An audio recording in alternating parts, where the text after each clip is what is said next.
Assalamualaikum warahmatullahi wabarakatuh. Selamat sejahtera dan salam bahagia buat kita semuanya. Hari ini saya akan membahas tiga kemampuan seorang pemimpin, khususnya pemimpin dalam bidang kewirausahaan.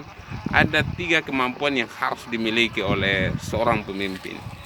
Yang pertama itu adalah technical skill, yang kedua human skill, dan yang ketiga adalah conceptual skill.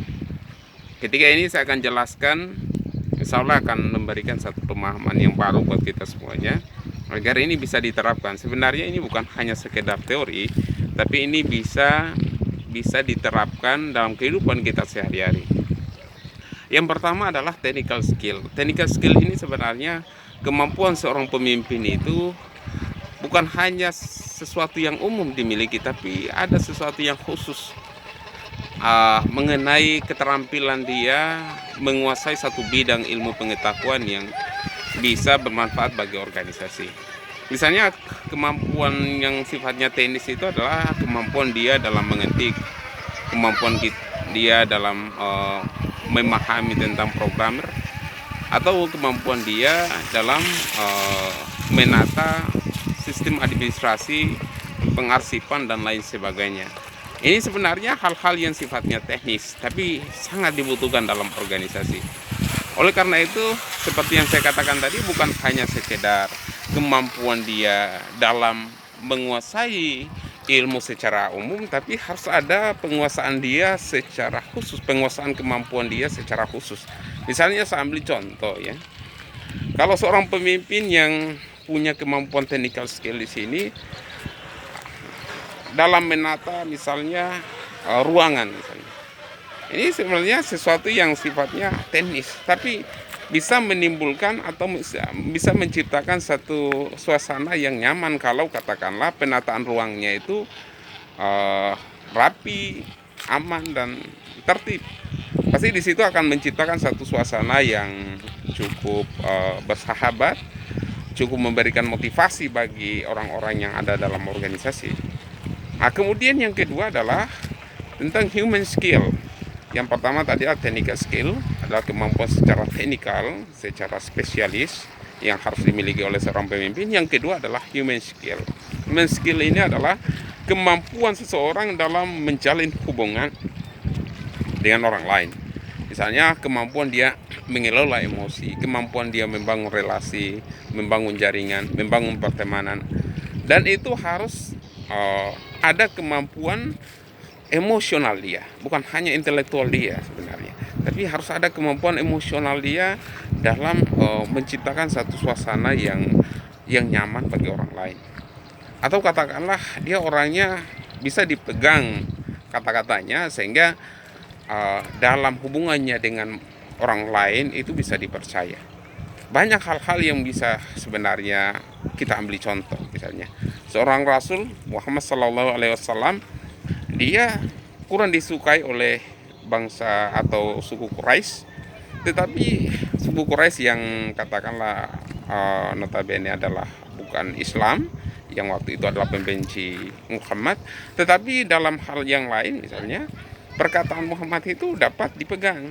Dia adalah orang yang jujur, dia adalah orang yang amanah, sehingga orang-orang kafir selalu menitip barangnya pada Rasul, karena apa yang dia katakan selalu dia jalankan, apa yang menjadi janjinya dia selalu dia tepati, atau apa yang dititipkan dari orang lain kepada dia itu selalu dijaga, sehingga hanya kepercayaan Muhammad saja yang tidak disukai, tapi dalam hal perilakunya dengan orang lain itu sangat dinanti-nantikan atau sangat disanjung oleh masyarakat atau manusia yang lain, baik itu agama Islam maupun agama Muslim. Kemudian ini human skill ya. Human skill ini sekali lagi saya katakan bahwa ada keterampilan dia dalam membuka relationship atau dalam pertemanan atau hubungan dengan manusia yang lain. Ini sangat penting sekali dalam hal kesuksesan, itu sangat penting. Kalau kita hanya mengandalkan kemampuan intelektual tanpa membangun sebuah jaringan pertemanan dengan orang besar dan orang yang hebat, di situ kemampuan kita kurang terasa dengan baik. Kemudian yang ketiga adalah conceptual skill. Conceptual skill ini adalah satu kemampuan seseorang dalam membuat ide-ide yang terbarukan. Banyak pemimpin yang memang kerjanya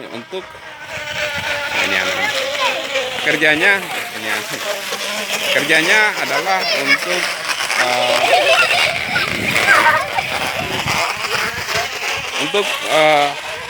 bekerja saja, ya, tanpa memikirkan tentang konsep-konsep yang terbarukan. Hal ini yang kadang-kala salah juga seorang pemimpin.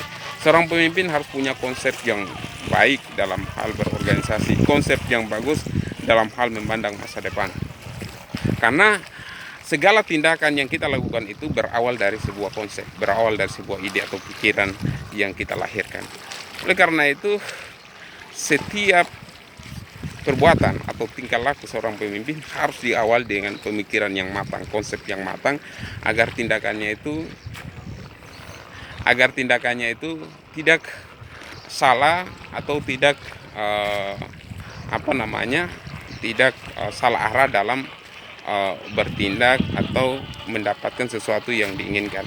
Konsep inilah sangat dibutuhkan sebagai barometer atau alat ukur untuk mencapai satu kinerja yang bagus, karena dengan adanya konsep itu maka setiap tindakan yang kita lakukan itu harus sesuai dengan konsep yang sudah ditetapkan sebelumnya.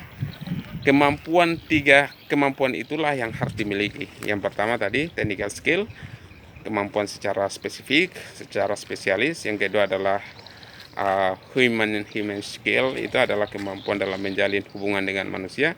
Dan yang ketiga adalah conceptual skill, atau kemampuan dalam membuat konsep ide-ide baru, yang insya Allah kalau ketiga kemampuan itu dimiliki oleh seseorang, maka insya Allah akan memberikan satu kesuksesan yang baik, entah itu dalam organisasinya maupun dalam hal bidang manapun.